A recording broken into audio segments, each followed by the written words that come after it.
Indifference is the cruelest weapon in a marriage. For 5 years, the Duke of Ashford treated his wife like furniture, decorative but invisible. It wasn't arguments that broke her, but the silence. On a rainy November Tuesday, that silence finally shattered. Sebastian opened her door to find the unthinkable: an empty wardrobe and a battered suitcase. She wasn't crying or screaming. She was simply leaving. In that terrifying moment, the Duke realized his neglect had been screaming all along. This is the story of Sebastian Kincaid losing his wife in one evening and the hell he endured to find her again. The library of Ashford Manor usually smelled of beeswax, old leather, and the heavy, suffocating scent of Sebastian Kincaid's ambition. It was a masculine room, a fortress of solitude, where the Duke spent 90% of his waking hours managing the vast estates of Somerset and his shipping interests in Liverpool. It was 11 p.m. The house was asleep, or so Sebastian thought.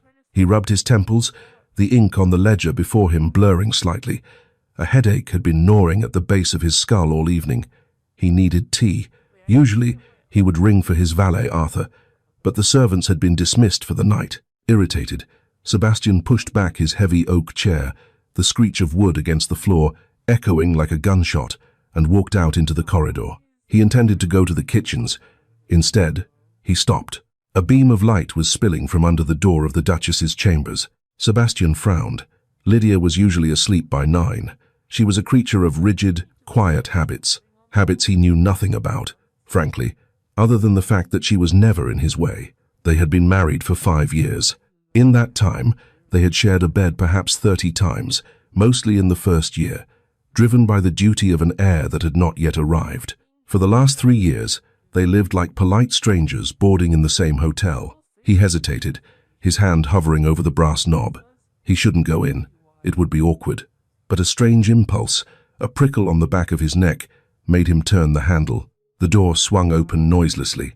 Lydia was there. She was standing by the bed, her back to him. She was wearing a simple traveling dress of grey wool, a garment he didn't recognize.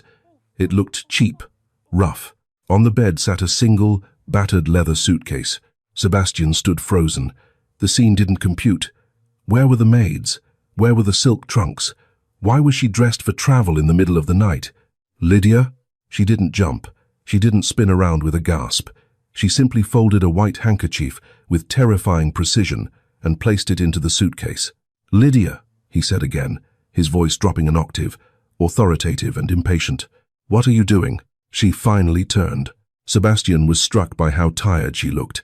Not sleepy tired, soul tired. Her hazel eyes, usually cast down when they dined at opposite ends of the 30-foot mahogany table, were looking straight at him.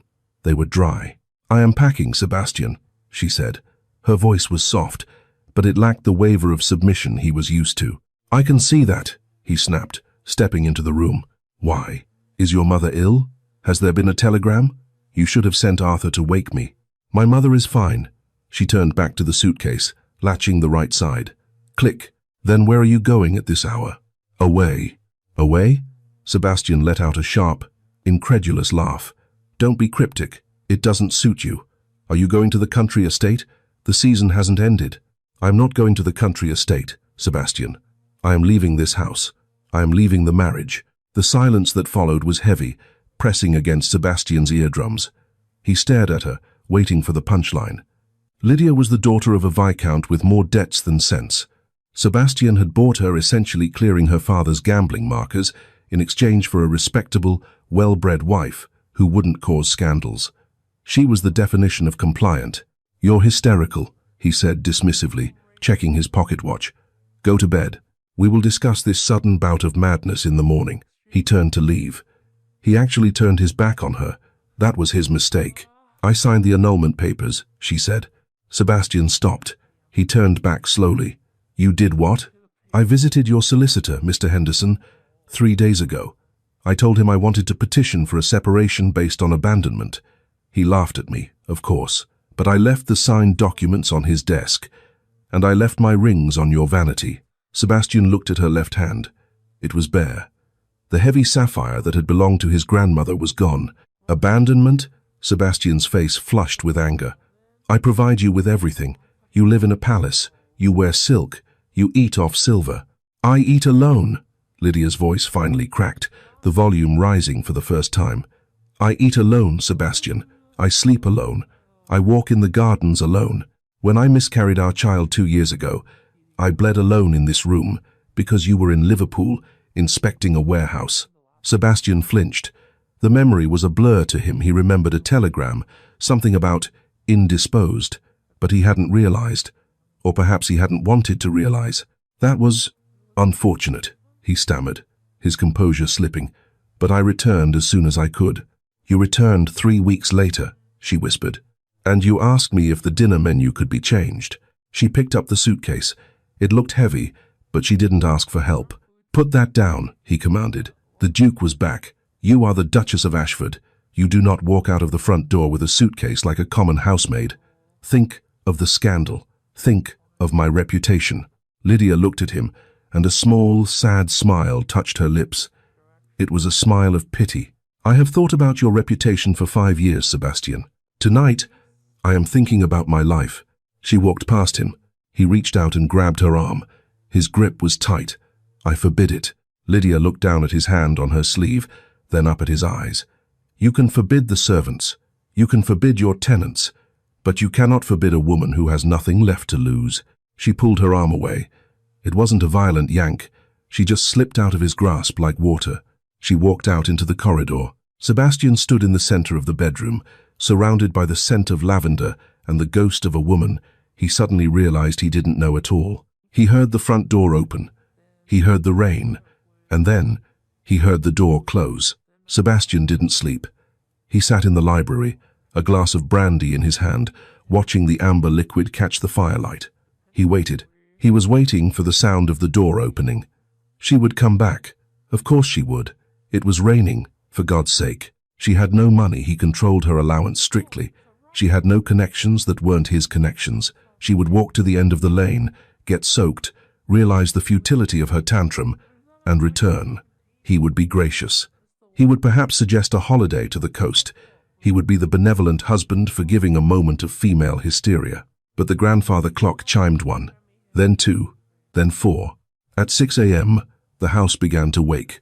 The sound of maids scrubbing the foyer, the clatter of the coal scuttles. At 7 a.m., Arthur Pendleton, his secretary and valet, entered the library with a silver tray.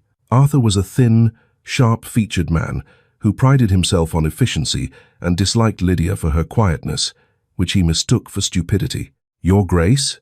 Arthur paused, seeing Sebastian still in his evening clothes, the brandy bottle empty. Did you not retire? Has her Grace returned? Sebastian asked, his voice rasping. Arthur blinked. Returned? I was not aware she had gone out. The weather is dreadful. Sebastian slammed his hand onto the desk, making the silverware rattle. Check her room. Now. Arthur scurried away. He returned 2 minutes later, looking pale. The room is orderly, Your Grace. But the closet, it appears much of her clothing is missing. And the jewelry box is open. It is empty, save for the family pieces. Sebastian closed his eyes. She hadn't taken the diamonds. She hadn't taken the pearls. She had only taken what she came with. Send a runner to the train station, Sebastian ordered, standing up. The alcohol had turned sour in his stomach. And send a telegram to Lord Stirling. Ask if his daughter has arrived. The next 6 hours were a blur of humiliation. The runner returned from the station. No one matching the Duchess's description had been seen boarding the first train to the country. The telegram to her father returned a confused reply. Lydia not here. Is something wrong? Stop. By noon, the rain had stopped, leaving London washed in a dull, grayscale light. Sebastian sat in his office, trying to review the shipping manifests, but the numbers kept swimming. I bled alone. The words echoed in his mind. He tried to rationalize it. He was a busy man. He was building an empire. He didn't have time to hold hands. He had provided her with safety, hadn't he? There was a knock on the door. It was Mrs. Gable, the housekeeper. She was a stout woman who had been with the Kincaid family since Sebastian was a boy. She held a small bundle of books in her hands. Your Grace, she said, her face uncharacteristically stern. I found these in the mistress's sitting room, in the waste bin, I thought. I thought you should see them before I burned them. I don't care about trash, Mrs. Gable. It's not trash, sir. They are account books. Sebastian frowned. Lydia doesn't handle accounts. With respect, Your Grace. Mrs. Gable walked forward and placed the books on his desk. She handled quite a few. Sebastian picked up the top book. It was a cheap ledger. He opened it. January 12th. Sold the embroidered handkerchiefs to the shop on Fleet Street. 4 shillings. February 4th. Translation work for Professor Halloway, French to English. 12 shillings. March 10th. Sale of watercolor sketches under pseudonym L.S. 1 guinea. Sebastian flipped through the pages. The handwriting was meticulous. For 3 years, Lydia had been working. Working? The Duchess of Ashford? It was insane. Why? He whispered. Why would she need money? I gave her an allowance.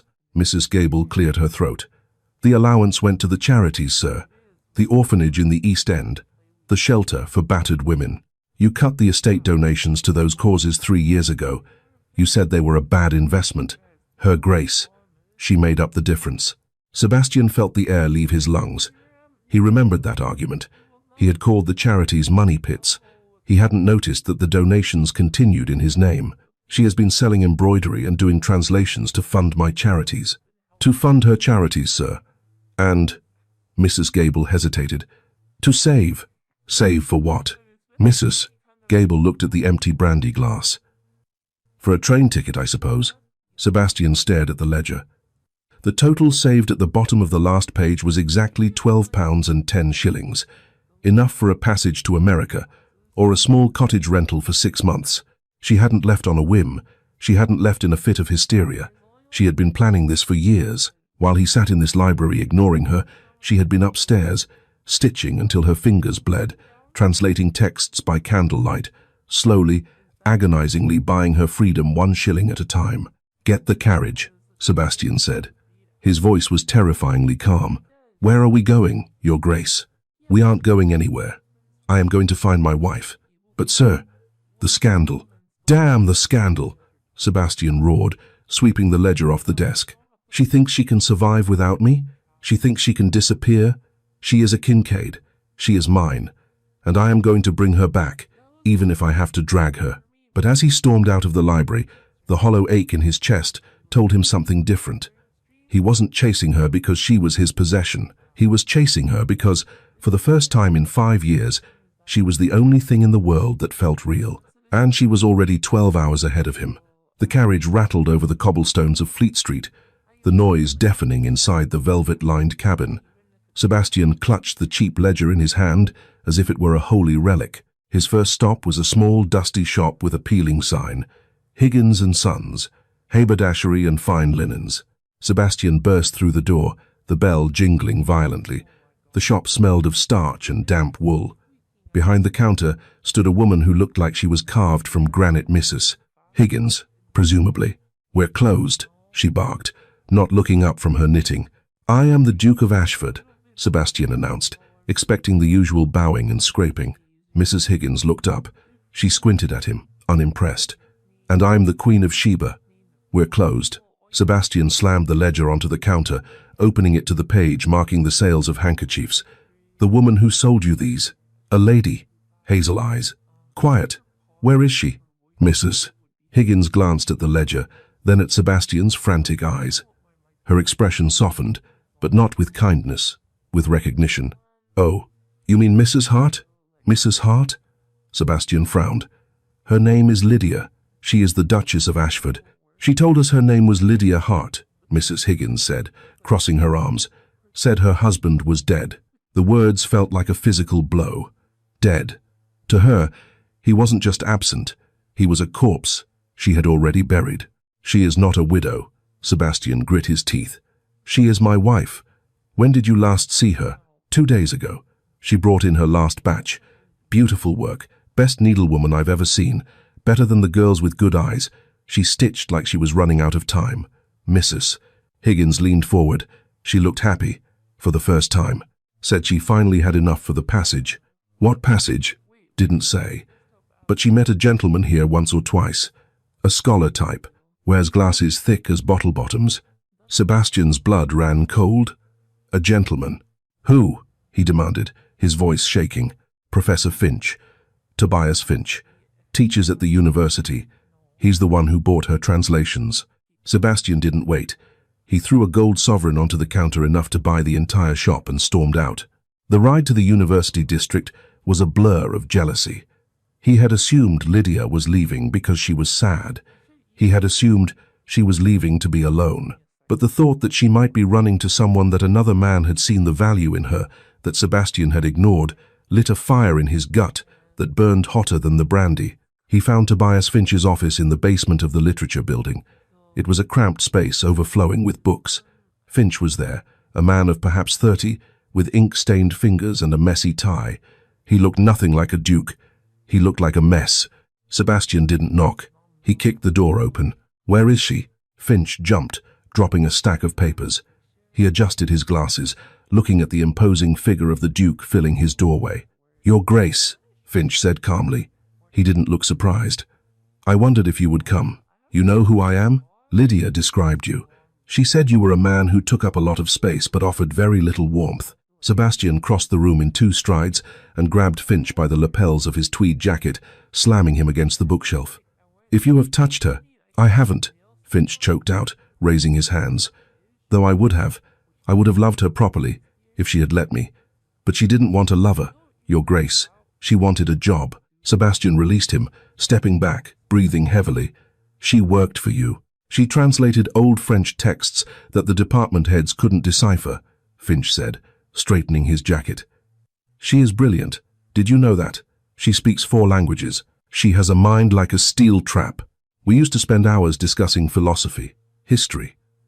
Things she said you never had time for." Sebastian felt a wave of shame so profound it nearly buckled his knees. He didn't know she spoke Old French. He didn't know she liked philosophy. He thought she liked arranging flowers. "She's gone, isn't she?" Sebastian asked, his voice hollow. "She left London this morning," Finch said, picking up a piece of paper from his desk. "She didn't tell me the final destination because she knew you would come. She wants to be lost, Sebastian. She wants to be found by no one. She is my wife." "She was your prisoner," Finch corrected him softly. "And now she is a ghost." "But—" Finch hesitated. He looked at the Duke, seeing the genuine agony in the man's eyes. "She did mention the sea. She said the air in London was choking her. She wanted to breathe salt." "Salt." "Southampton. It had to be. It was the only port with a ship leaving for the Americas today. He had seen the shipping schedules on his own desk 1,000 times. The SS Columbia was set to depart at 5 p.m. Sebastian checked his pocket watch. It was 2 p.m. "Thank you," Sebastian said, turning to leave. "Don't go to bring her back," Finch called out after him. "Go to let her go. If you love her at all, let her go." Sebastian didn't answer. He couldn't let her go. He was just beginning to realize he needed her. The train ride to Southampton was an exercise in torture. The engine seemed to crawl, though the landscape whipped by in a grey blur. Sebastian sat in a private compartment, staring at his reflection in the window. He looked older than 32. He looked haunted. He arrived at the docks at 4:15 p.m. The air was thick with the smell of brine, coal smoke, and rotting fish. The SS Columbia loomed large against the grey sky, a black iron beast belching smoke, preparing to sever the connection between England and the New World. Crowds of people were swarming the gangplanks, steerage passengers with sacks on their backs, first-class passengers in furs. Sebastian pushed through them, ignoring the shouts of porters and the cries of children. He scanned the faces, thousands of them.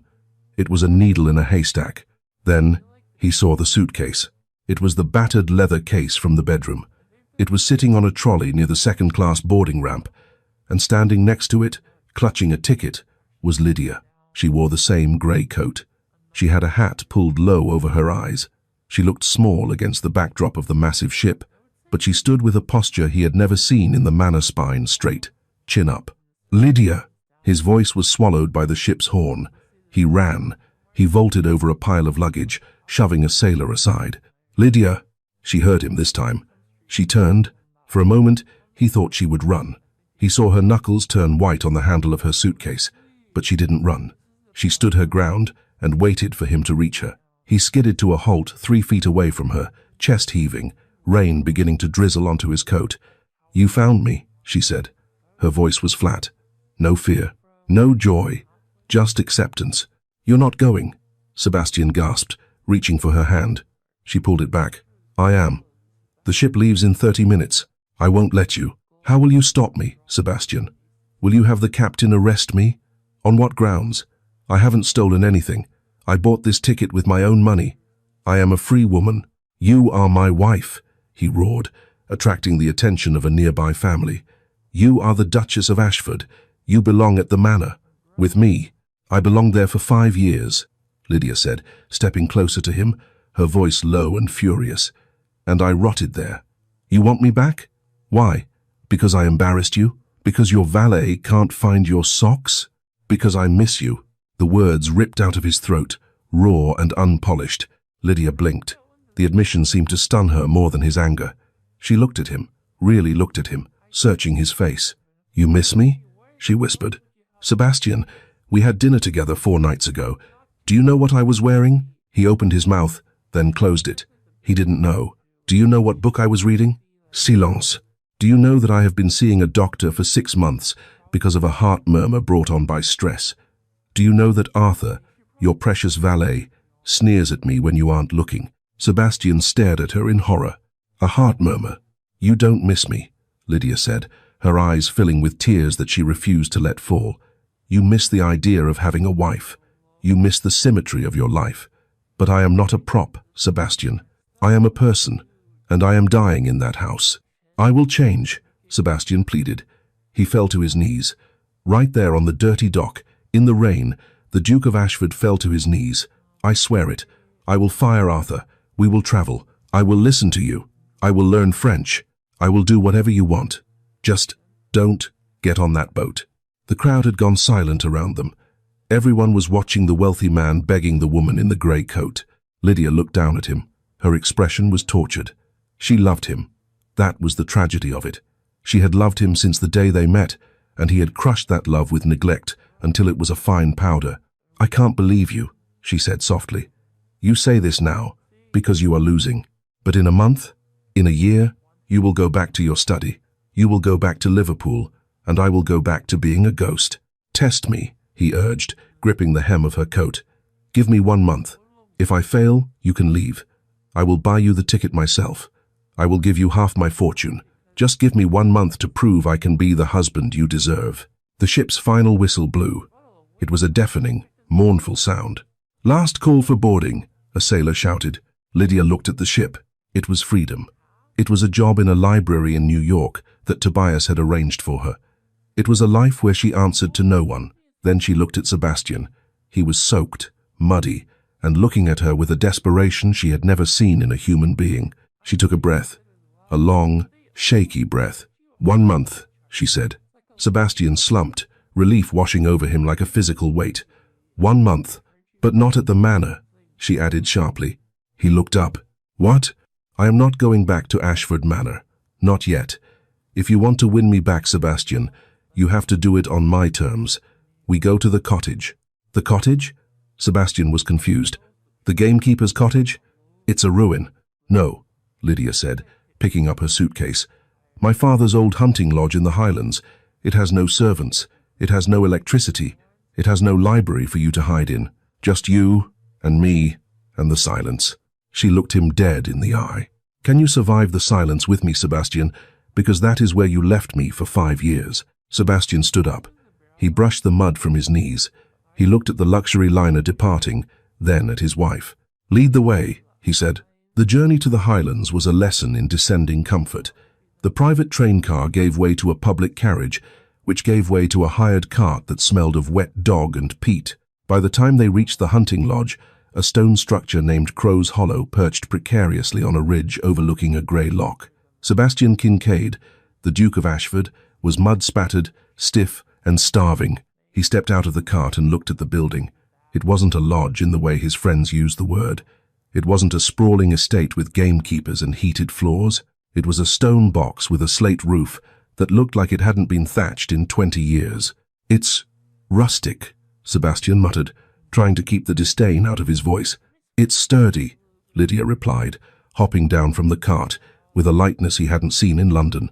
She paid the driver, who tipped his hat to her and ignored the Duke entirely. The driver left, The silence rolled in like a fog. It was profound, no carriages, no distant city hum, no clocks ticking, just the wind hissing through the heather. Lydia unlocked the heavy oak door. The inside was freezing. The air smelled of damp stone and old ashes. Furniture was covered in white sheets, looking like ghosts in the gloom.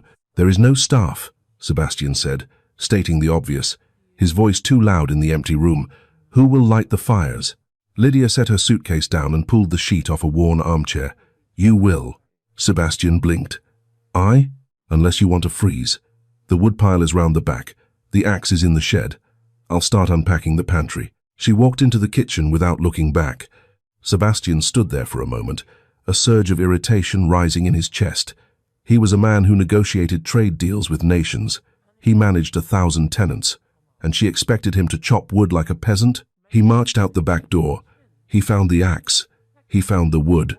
10 minutes later, Sebastian was sweating, swearing, and nursing a splinter in his thumb the size of a needle. He swung the axe with all his might, but the wood just bounced away or the blade got stuck. He was humiliated. By the time he carried an armful of mangled logs back inside, Lydia had already swept the main room, dusted the surfaces, and had a kettle boiling on a small spirit stove she'd found. She watched him dump the wood into the fireplace. He grabbed a box of matches and lit one, tossing it onto the logs. It flickered and went out. He lit another, and another. "You need kindling, Sebastian," Lydia said softly from the doorway. "You can't light a log with a match. It's too arrogant. It won't take. Too arrogant." The double meaning hung in the air. She knelt beside him. She didn't push him away. She just picked up a knife and shaved small curls of wood from a dry stick. She built a small pyramid. She blew on the spark gently. The fire caught, terrified and small at first, then growing into a steady roar. "You have to nurture it before it can serve you," she said, dusting off her hands. That first night was a disaster. The chimney smoked because Sebastian forgot to open the flue. The dinner was tinned beans and stale bread because the kitchen range was rusted shut. They ate in silence at a small wooden table. Sebastian watched Lydia. In the flickering firelight, stripped of her jewels and silks, wearing a rough wool cardigan, she looked more beautiful than he had ever seen her, and more distant. "So," Sebastian cleared his throat, "what is the schedule for tomorrow?" "Survival," Lydia said, dipping her bread in the beans. "Lydia, please. I am trying." "Are you?" She looked up. "You are enduring, Sebastian. There is a difference. You are waiting for the month to end, so you can take me back to London and put me back in the box. You haven't asked me a single question about myself since we arrived. I don't know where to start." "Ask me why I learned French," she challenged. "Why did you?" "Because your library has a first edition of The Romance of the Rose in Old French. I wanted to read it. I spent 6 months teaching myself just so I could understand one book in your house, a book you have never opened." Sebastian felt the shame burn his ears. "Tell me about it." "The book?" "No." She stood up, taking her plate. "It's late. The bedroom on the left is yours. I'll take the loft." "Lydia, we are married. We can share a bed." She paused at the ladder leading to the loft. "We shared a bed in London, Sebastian, and I have never been lonelier. Until you learn to see me, you don't get to touch me." She climbed the ladder. Sebastian sat alone by the fire he hadn't known how to build, listening to the wind scream outside, realizing that the cold in this cottage was nothing compared to the chill between them. 2 weeks passed. The novelty of roughing it had worn off on day 2. Now, it was just hard labor. Sebastian's hands were blistered and calloused. His back ached constantly. He had grown a beard, a dark, rugged thing that Arthur would have fainted at the sight of. But something was changing. He learned to chop wood. He learned that the pump in the kitchen needed to be primed 3 times before water flowed. He learned that Lydia hummed when she was sweeping, but only if she thought he wasn't listening. He was watching her, really watching her. He saw the way she paused when she lifted heavy pots, her hand going to her chest. The heart murmur. It terrified him. Every time she looked pale, he felt a spike of panic that was sharper than any business crisis he'd ever faced. On the 15th day, the storm hit. It wasn't just rain. It was a deluge. The sky turned black at noon. The wind battered the stone walls like a siege ram. By evening, the roof in the kitchen began to leak. "Get the buckets," Lydia shouted over the roar of the wind. Sebastian scrambled, grabbing pots and pans, placing them under the dripping beams. The temperature plummeted.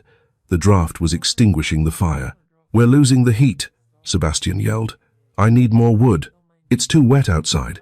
I have to go." He threw on his coat and ran out into the gale. The wind nearly knocked him over. He fumbled in the dark woodshed, grabbing logs by feel, his fingers numb. He rushed back inside, soaked to the bone, shivering violently. He dumped the wood by the hearth and collapsed onto the rug. Lydia was there instantly. She wasn't cold or distant now. She was stripping his wet coat off, chafing his hands, wrapping a blanket around his shoulders. "You idiot," she murmured, her voice trembling. "You could have frozen. I needed to keep you warm," he chattered, his teeth clicking. She froze. She looked at his blue lips, his bleeding knuckles. "Why?" she asked, sitting back on her heels. "Why are you doing this, Sebastian? You could have walked away 10 days ago. You could be in your club in London drinking scotch. Why are you chopping wood in a hurricane?" "Because I don't want to be the man who let you go," he rasped. He reached out, his hands shaking, and touched her cheek. She didn't pull away. "Lydia," he whispered. "I found the box." Lydia stiffened. "What box?" "Under the bed, in the loft. I was looking for blankets yesterday. I saw the wooden box." She stood up, backing away. "You had no right." "I didn't open it," Sebastian said quickly. "I swear." "But I saw the date carved on the lid. June 12th, the date of the miscarriage." Lydia turned away, staring into the dying fire. Her shoulders began to shake. "I didn't know," Sebastian said, his voice breaking. "I mean, I knew you lost the baby, but I didn't know you named him." "Thomas," she whispered. "I named him Thomas, after your father." Sebastian felt his heart shatter. He had been in Liverpool, inspecting spices, while she was naming their dead son after his own father. "I am so sorry," Sebastian wept. The tears came hot and fast, unfamiliar and burning. "I was a coward, Lydia. When you lost him, I didn't know how to fix it. I'm a man who fixes things. I couldn't fix that, so I ran. I ran into my work. I thought if I made enough money, if I built a big enough wall, I wouldn't have to feel the failure." He stood up and walked to her, but didn't touch her. He stood behind her, offering his presence as a shield against the cold. "I left you alone in the dark because I was afraid of the dark myself," he confessed, "and I punished you for my own fear. I hate myself for it. Every day I look at you here, so strong, so brilliant, and I hate the man I was." Lydia turned around. Her face was wet with tears. "I don't need you to fix it, Sebastian," she said, her voice fierce. "I never needed you to fix it. I just needed you to stand there. I needed you to hold my hand while I cried. I needed to know that his life mattered to you too." "It mattered," Sebastian choked out. "It matters. You matter. You are the only thing that matters." He fell to his knees again, wrapping his arms around her waist, burying his face in the rough wool of her dress. He sobbed ugly, jagged sobs that he had held back for 5 years. Lydia stood still for a moment. Then, slowly, her hands came down. She stroked his wet hair. She touched the back of his neck. "He had your nose," she whispered. Sebastian looked up, his eyes red and raw. "He did?" "Yes. And he had your stubbornness. He held on for a long time." They sat there on the floor as the storm raged outside, talking, really talking. For the first time in their marriage, the silence wasn't a wall. It was a space they were filling together. They talked about Thomas. They talked about the loneliness. They talked until the fire burned down to embers and the sun began to rise, grey and pale, over the Scottish hills. Lydia fell asleep with her head on his shoulder.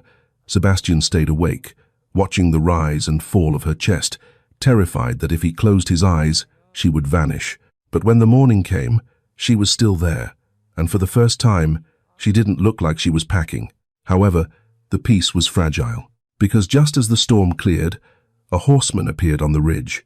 A messenger. Sebastian watched from the window as the rider approached. He felt a knot of dread in his stomach. The world was coming back, and he wasn't sure if the bridge they had built last night was strong enough to hold the weight of what was coming. The peace they had built in the storm was shattered by the drumming of hooves. It wasn't the rhythmic, polite trot of a local farmer. It was the desperate, erratic gallop of a beast ridden to its limit. Sebastian stood at the window, watching the rider crest the ridge. The man was covered in mud, his horse foaming at the mouth. It was Evans, the youngest courier from the Kincaid offices in London. Sebastian met him at the door, the cold Highland air biting at his face. Evans practically fell out of the saddle, his chest heaving. "Your Grace," the boy gasped, his face grey with exhaustion. "I've ridden non-stop, 2 horses. Broke one. Breathe, Evans," Sebastian commanded, steadying the lad. "What is it?" "It's Lord Calloway, sir. He's moved against you." Evans swallowed hard, trembling. "He told the board you were missing, presumed dead or insane. He's called an emergency vote for tomorrow morning at 9. The East India merger.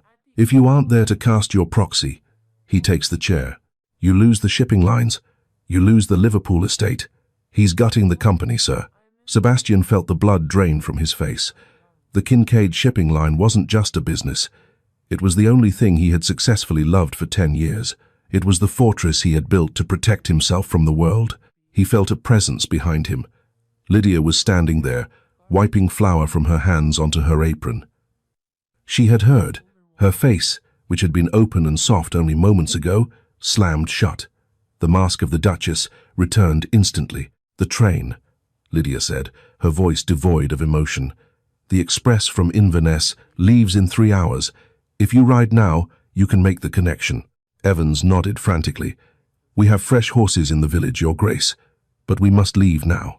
Sebastian looked at the courier, then at the grey horizon, and finally at his wife. The month wasn't over. They had only just started. "I'll pack your bag," Lydia said, turning sharply toward the bedroom.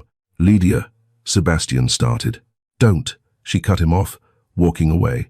"Don't apologize. It is your legacy. It is who you are. You have to go." Sebastian followed her into the bedroom. She was moving with frantic, jerky energy, pulling his shirts from the wardrobe, shoving them into the leather valise. He saw a tear drop onto the white linen, quickly absorbed. "You'll need your heavy coat," she muttered to herself, grabbing his tweed jacket. "And the razor. You can't face the board looking like a woodsman." Sebastian reached out and grabbed her wrist. His grip was firm. "Stop," he said. "We don't have time to stop, Sebastian. If you lose the Liverpool estate, the income for the tenant farms goes with it. You have responsibilities." "I said stop." He yanked the bag from her hand and hurled it across the room. It hit the wall with a dull thud, spilling clothes onto the floor. Lydia flinched, staring at him. "I am not going," Sebastian said.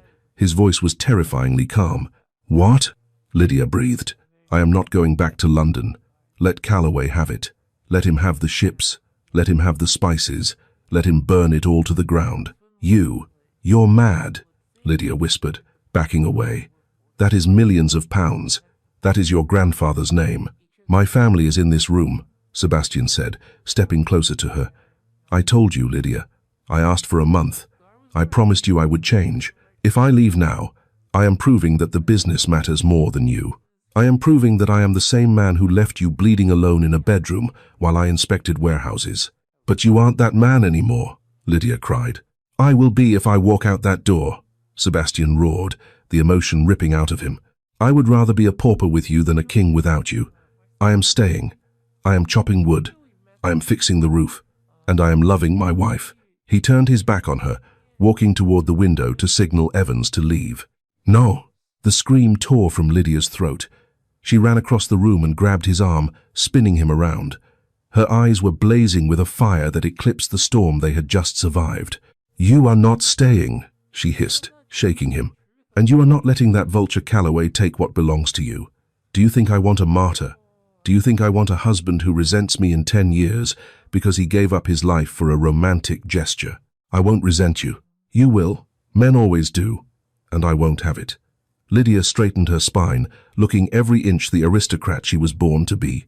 "I fell in love with a man who could build empires. Sebastian, I didn't leave you because you were strong. I left you because you didn't share your strength with me. You shut me out." She walked to the hook by the door and grabbed her own coat, the grey one she had worn to flee. "We are going to London," she commanded. "Both of us." Sebastian stared at her. "You want to come back?"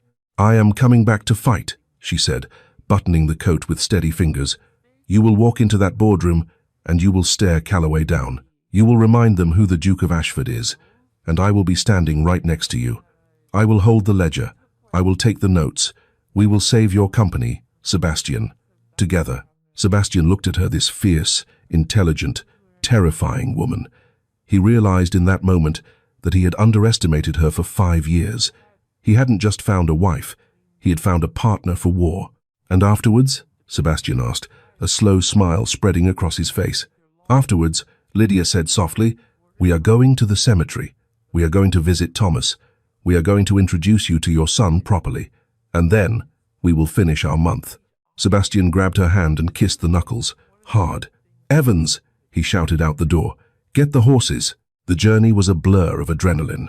The ride to the village was brutal, the wind whipping their faces raw. They caught the train with seconds to spare, Sebastian hauling Lydia onto the moving carriage as the whistle blew. They didn't sleep. For 8 hours, huddled in a second-class compartment, they strategized. Lydia reviewed the accounts, pointing out leverage Calloway didn't know they had. Sebastian watched her work, mesmerized by the sharpness of her mind. They arrived in London at 8:45 a.m. They didn't have time to go to the manor. They didn't have time to change. At 9:05 a.m., the double mahogany doors of the Kincaid shipping boardroom swung open with a crash that silenced the room. Lord Calloway was standing at the head of the table, a cigar in one hand, a glass of sherry in the other. He was mid-sentence, explaining the regrettable incapacitation of the Duke. Sebastian strode in. He was unshaven. His boots were caked in Scottish mud. His coat was wrinkled. He looked like a man who had walked out of a hurricane, and he looked magnificent. Beside him walked Lydia. Her hair was windblown, her face pale but set in stone. She carried the battered leather suitcase. "My incapacitation seems to have been exaggerated." Sebastian's voice boomed, bouncing off the panelled walls.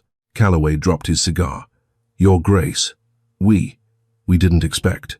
"Clearly," Sebastian snarled, stalking to the head of the table. He didn't sit. He loomed. "Get out of my chair, Calloway." The older man scrambled away. Sebastian turned to the board members, 12 old men who were staring at him in shock. "And this?" Sebastian gestured to Lydia, who stepped forward and placed the suitcase on the table. "Is the Duchess of Ashford. She holds my proxy, she holds my confidence, and from this day forward, she holds a seat at this table. Any man who objects can resign immediately." Silence. Absolute, terrified silence. Then, a slow nod from the oldest member. They crushed the vote. Calloway was ousted before noon, but the victory wasn't the signature on the contract. The victory came 2 hours later, under a grey London sky. They stood in the private cemetery of the Kincaid family. It was overgrown, quiet. In the corner, there was a small headstone that Sebastian had paid for, but never visited. Thomas Kincaid, beloved son. Sebastian fell to his knees in the dirt, his expensive suit, trousers sinking into the damp earth. He placed a hand on the cold stone. He wept. He didn't hide it. He let the grief he had stored away for 2 years pour out. Lydia knelt beside him. She didn't offer empty words. She just leaned her head on his shoulder, her hand covering his on the stone. "He would have loved the Highlands," Sebastian choked out. "Yes," Lydia whispered. "He would have." They stayed there until the sun went down, and when they stood up, they left the ghosts behind them. The new normal. 6 months later, the changes at Ashford Manor were the talk of the ton. The servants were different, happier, better paid. Arthur had been dismissed on that first day, replaced by a young man who knew how to smile. Sebastian and Lydia didn't retreat to separate wings. They shared the master suite. Every evening, the library door was open. They worked at twin desks, Sebastian managing the ships, Lydia managing the estate, charities, and the investments. But the most profound change was in the silence. It was no longer empty. It was the comfortable, warm silence of two people who no longer needed to speak to be understood. One rainy Tuesday afternoon, Sebastian came home early. He found Lydia in the nursery, the room that had been locked since the loss of Thomas. The dust sheets were gone. The room smelled of fresh paint.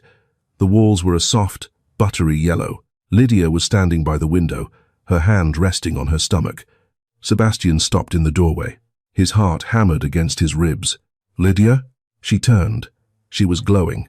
It wasn't just the light. It was an inner radiance that took his breath away. "Are we expecting guests?" he asked, his voice trembling. Lydia smiled. "We might be," she said softly, "in the spring." Sebastian crossed the room in 2 strides. He didn't ask if she was sure. He saw it in her eyes. He wrapped his arms around her, burying his face in her neck, holding her as if she were the only anchor in a shifting world. "We will do it right this time," he whispered into her hair. "I will be there. Every minute. I will be there." "I know," Lydia said, kissing his cheek. "You already are." The Duke found her packing a suitcase in total silence, intending to leave his life forever. But in the end, she didn't just unpack her bag. She unpacked his heart. What a journey. Sebastian and Lydia's story reminds us that the greatest tragedy in a marriage isn't fighting, it's the silence. It took the near collapse of an empire and a frantic chase to the Highlands for the Duke to realize that his most valuable possession wasn't his title, but the woman he had neglected. They say you don't know what you have until it's gone. Sebastian was lucky he caught her just in time, but not everyone gets that second chance. If this story moved you, please hit that like button, it really helps the channel grow. Share this with someone who needs a reminder that love is worth fighting for. And don't forget to subscribe and ring the bell so you never miss a story. I'll see you in the next video.